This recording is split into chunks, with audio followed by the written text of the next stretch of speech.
Bon, je vais vous entretenir pendant une dizaine de minutes sur les heures et les malheurs de la procréation médicalement assistée. Voilà le plan de ma présentation. Ne vous effrayez pas, c'est juste à titre indicatif. Alors, qu'est-ce que la PMA ou encore la AMP? La PMA se définit comme une procréation scientifiquement, donc en termes biologiques, pas dans le cadre du droit. Elle se définit comme une procréation nécessitant la préparation des gamètes. Ici, on entend les gamètes comme l'ovocyte et ou le spermatozoïde en laboratoire.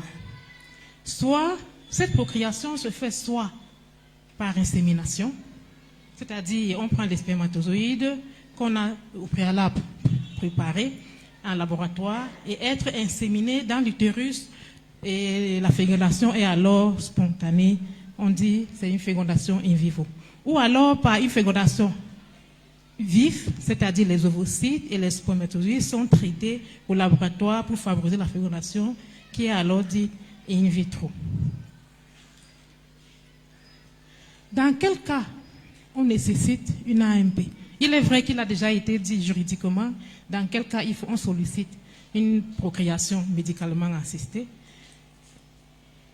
Elle est, d'une manière générale, autorisée pour des cas d'infertilité ou stérilité. Dans un couple, un couple indiqué, dont un médecin, un spécialiste médical doit constater un cas de stérilité ou d'infertilité.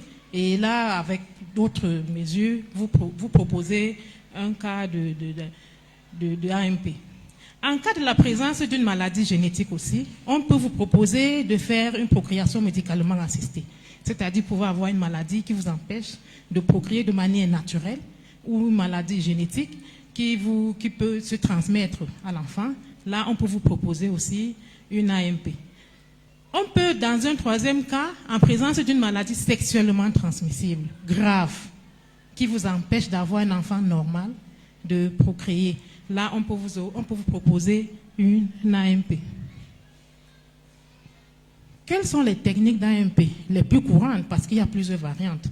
Les plus courantes qu'on peut appliquer au niveau national. Nous avons, et même international, les plus courantes, généralement, on a une insémination intra-utérine. Nous avons une fécondation in vitro avec plusieurs variantes également. Nous avons les transferts de gamètes et des embryons de manière générale. La technique de l'insémination intra-utérine, voilà comment elle se passe. C'est-à-dire tout simplement, on insémine dans l'utérus, on insémine les spermatozoïdes à l'aide d'une seringue et son principe repose sur une injection directement dans la cavité utérine en période pré-ovulatoire, préparée parce que tout ceci se fait avec des examens au préalable qui sont effectués. On choisit la bonne période et parfois sous traitement, on vous soumet à un certain nombre d'hormones pour favoriser la rencontre entre les spermatozoïdes. Donc ici, ça c'est la plus simple, parce que là, on donne encore la chance à l'aléatoire. Donc, on n'a rien orienté, on a juste mis le corps dans des conditions.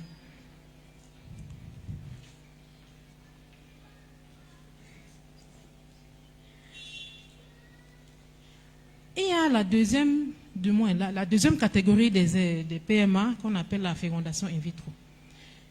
In vitro ou vif consiste à reproduire au laboratoire. Tout ceci, ici, quand on parle de fécondation in vitro, il n'y a plus de hasard, il n'y a plus de hasard, ça se fait au laboratoire. Donc on fait tout au laboratoire et on vient juste installer dans l'utérus de la femme. Il y a aussi plusieurs variantes. Donc la fécondation elle suit plusieurs étapes. Nous avons ici une fécondation conventionnelle vive, une vive avec micro-manipulation et une vive après sélection des spermatozoïdes à fort grossissement. Qu'est-ce qui se passe pour la fécondation conventionnelle? Ici, nous avons l'image là. Elle permet la mise en contact des ovocytes matures avec le spermatozoïde à l'extérieur de l'environnement naturel. Donc tout se fait en laboratoire et après on viendra juste insérer. La fécondation in vitro a pour but de faciliter la fécondation de l'ovocyte par les spermatozoïdes en dehors de l'organisme, le où les embryons ainsi obtenus sont ensuite implantés dans l'utérus de la femme pour poursuivre le développement. C'est-à-dire, on a tout orienté, on a sélectionné le spermatozoïde, on a sélectionné l'ovocyte, on a prélevé l'ovocyte, l'organe reproducteur femelle, l'ovule, et on a mis dans un milieu, on a fait des... C'est pas... Du moins, tout se fait au laboratoire, dans des... Qu'est-ce que je veux dire? Dans les milieux spécifiques. Et ensuite, on va redéposer dans l'utérus et le cycle va continuer dans l'utérus de la femme. La fécondation in vitro avec micromanipulation. Ici, cette technique consiste à injecter directement un spermatozoïde dans un ovocyte. C'est-à-dire, on prend le spermatozoïde qu'on a choisi et on choisit aussi l'ovule. On injecte, disons, on force la fécondation. On injecte directement le spermatozoïde. Le où les embryons ainsi obtenus sont ensuite réimplantés dans l'utérus de la femme et ça va continuer le développement. Ici, nous avons les vifs après sélection des spermatozoïdes. Vous allez voir la figure à côté. Il y a des spermatozoïdes là. Pour un technicien médical, il ne pourra pas choisir le A parce que déjà, on voit qu'il y a un problème, apparemment, il y a des malformations. Et on ira choisir celui qui est bien formé et on viendra en dessous là, directement féconder l'ovule et ensuite on ira injecter dans l'utérus de la femme. Ça, c'est la dernière technique de PMA in vitro, c'est le transfert intratubaire des gamètes. Ici, on conçoit des gamètes et ça peut être des gamètes congelés ou ça peut être des gamètes venant d'un couple et on va directement injecter au niveau... Ici, je peux dire qu'ici, ça peut être des spermatozoïdes qu'on injecte, ça peut être des ovules ou alors des embryons qu'on injecte directement dans l'appareil génital de la femme. Alors, ici, j'ai voulu faire un peu un état des lieux de la PMA.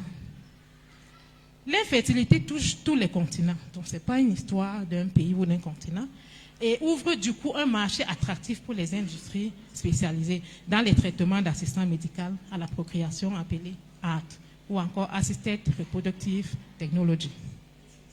Depuis la naissance du premier bébé, le 24 février 1982, qu'on avait appelé à l'époque bébé éprouvette, né en France, on a déjà eu plus de 400 000 enfants nés vivants issus des différentes formes de PMA.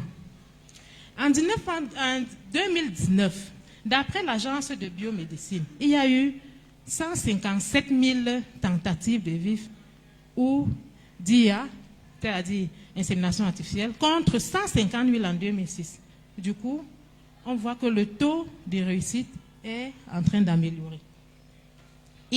Cependant, il est encore fait, puisque beaucoup se retrouvent déçus.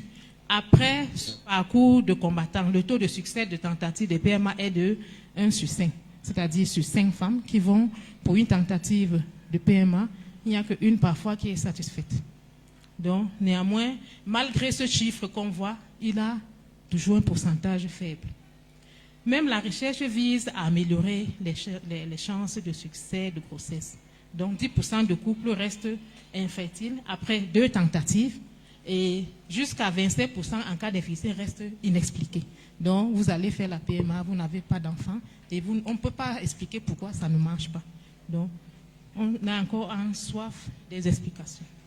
Toujours dans l'état des lieux, on dit dans plusieurs pays développés et particulièrement en France, par exemple, la législation a évolué pour inclure un plus grand large éventail des bénéfices de la PMA, y compris les couples de même sexe, malheureusement, et des célibataires.